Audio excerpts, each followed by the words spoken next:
Hello my hungry friends! Today we're making homemade farmer's cheese, Twaróg.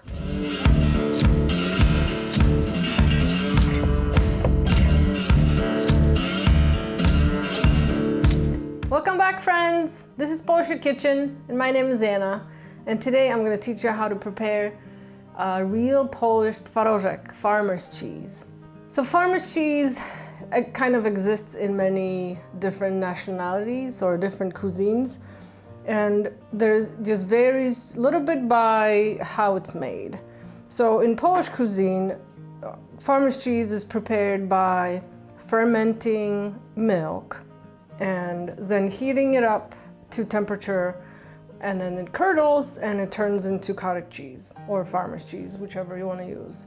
Now I know in Indian cooking, paneer is prepared similarly, but I think some acid is introduced during cooking, and that what makes the milk curdle. And there's also a version in Mexican kitchen as far as I know, but I'm not sure how they prepare theirs. So the difference is, and I don't care what anyone says, the milk has to sour, so it has to ferment in order to make farmer's cheese. And I see a lot of different techniques on different Polish cooking websites that tell you to introduce acid, lemon, or vinegar, but it changes the flavor and texture of the cheese, and then it just doesn't taste the way it's supposed to. Or if you're using it in dishes like, I don't know, cheesecake for example, it may not act the same way as fermented farmer's cheese would. So today I'm going to teach you how I've kind of gone around making farmer's cheese without using unpasteurized milk, because naturally farmer's cheese here in Poland is made from unpasteurized milk, and that's how it was always made in my home. Now unpasteurized milk is not so easy to find, and I know it's really hard to find in the States. So this is how I kind of went around and started making my own when we lived in the States, and it was kind of hard for me to find it. So what you're going to need is either a glass or ceramic container that's been sanitized on the inside, and I have about a gallon of milk here. And what we want to do is introduce some bacteria to the milk, but not the bacteria that lives in in like mold, for example, but natural bacteria that you can find in yogurts or kefirs. You can find those now, or buttermilk. So to it, you're gonna add some kind of yogurty product. I have kefir. You can go with buttermilk or natural yogurt or plain yogurt. And I have about 375 milliliters, and you can do 16 ounces or less. It doesn't really matter, but about a cup will do for this. If you have a little bit less, then add less. It will work regardless. So we combine these two, and now time is our friend. This is how easy this is to make. So you combine milk with buttermilk, you cover this, you set it in just on your kitchen counter, not necessarily in the sun, and you just let this ferment, or let this, I don't like the word fermenting because it may have like a bad connotation to someone, but what's the other word? It's fermenting. It's fermenting, I guess. It is. Aging nicely. We're gonna age our milk. That doesn't sound good either. Anyway, we're gonna set this on the counter, and we're gonna give it 3, 5, 6, 7 days, kind of depending what climate you're in. If it's warm in your kitchen, if it's cold. If you're in Australia right now, you're getting into winter, it may take a little bit longer.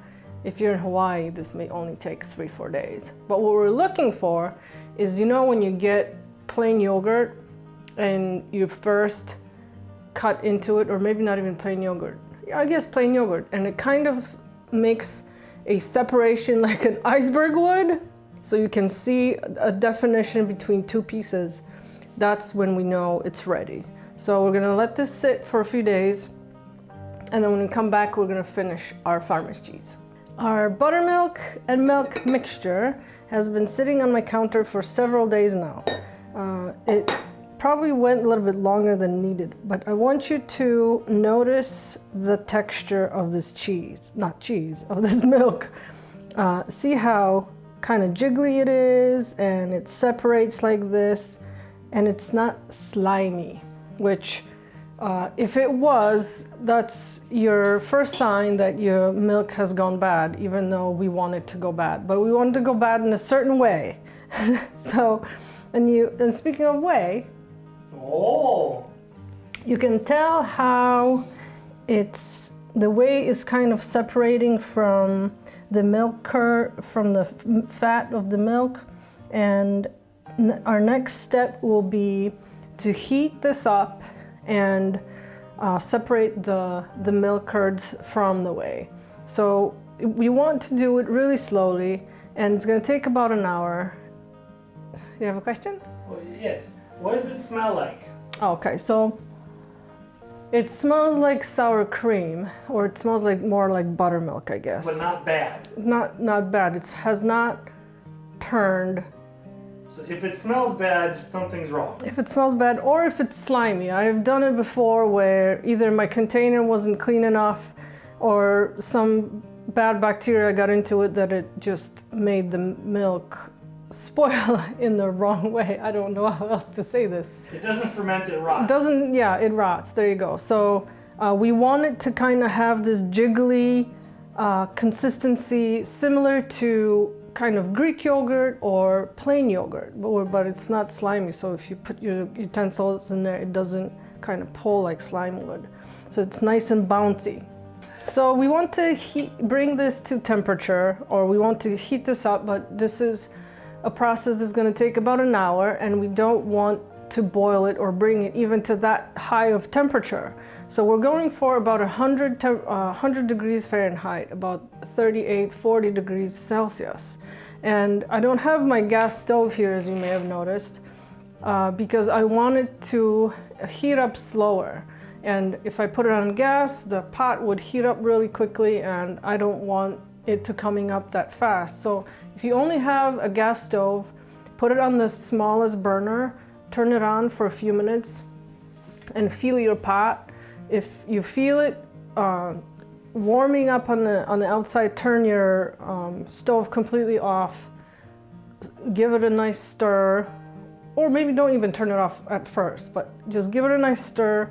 Make sure the milk is heating up evenly. And then if you feel it that it kind of is warm now, or if you have maybe you have a thermometer, stick it in there and kind of see, definitely don't go over 50. And just kind of heat it slowly. It's going to start curdling, which we'll see on my stove. So let's switch to my stove.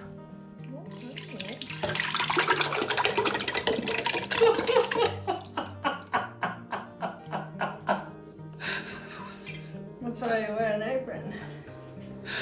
And eye protection.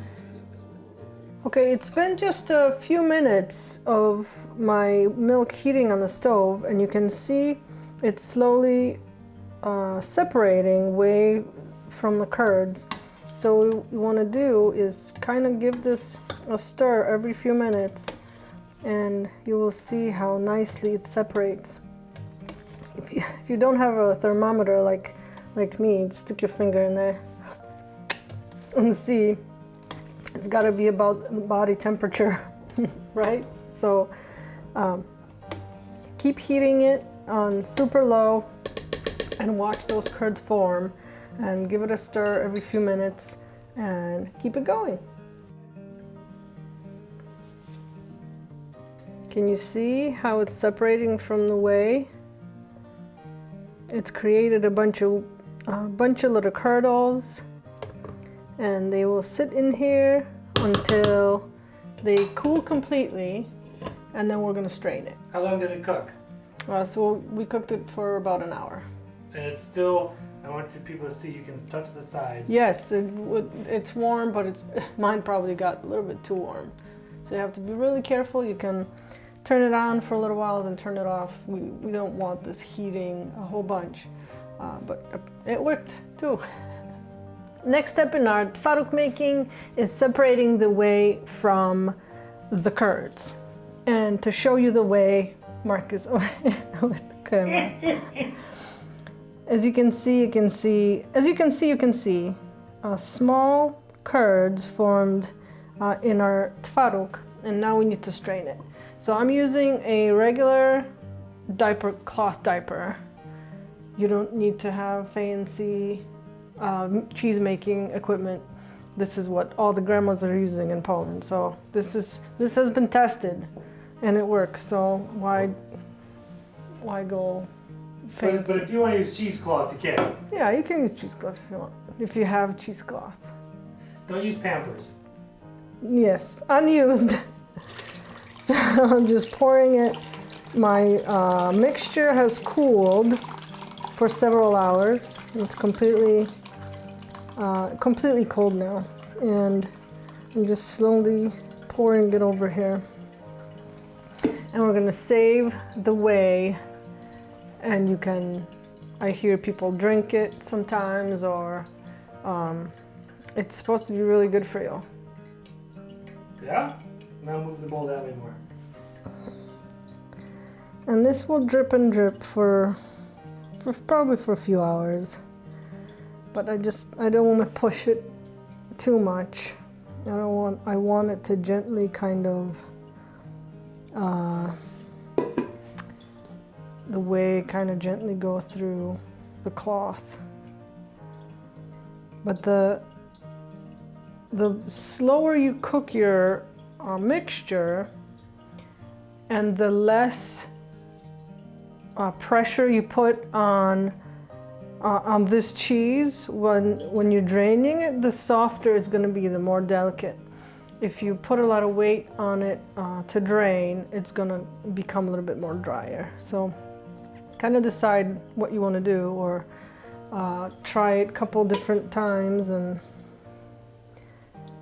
then you'll see what you want to do. But we're going to let this drain. I'm going to kind of cover it. Let's see. I do want to put a little bit of pressure on it, just not too much. Grandma used to twist it, and then it would make this design in the thing as if it was sitting like this twisted. I'm just going to gently do that, like that, to the side maybe. And then I'm going to put a plate on top of this, just for a little weight. And then we're going to just let it sit here for a couple of hours till all of the water is drained, or all of the whey, I should say. If you want it to be drier, put a little bit more weight on it. If you just want it to kind of test it the first time, just do a small plate and see what happens. So we'll be back in a couple of hours once this is completely drained. It's probably a good idea to do this overnight too, so you don't have to watch it. Just put it in a cool place. What's your question? That was my question. Cool place, or does it have to be fridge? Preferably fridge, yeah. Thank you for coming. Yeah, thank you for coming. Okay, we'll be back. Our twaróg, our farmer's cheese, was in the fridge overnight, and let's unveil it. Oh, it's nice and soft. I like a softer. Oh, it even falls apart. Hang on, I'm gonna wash my hands real quick. I tasted my twaróg, and it's really creamy. And if you look at it closer, you can tell that it's really soft. And I didn't have any weight on it, so it's very soft and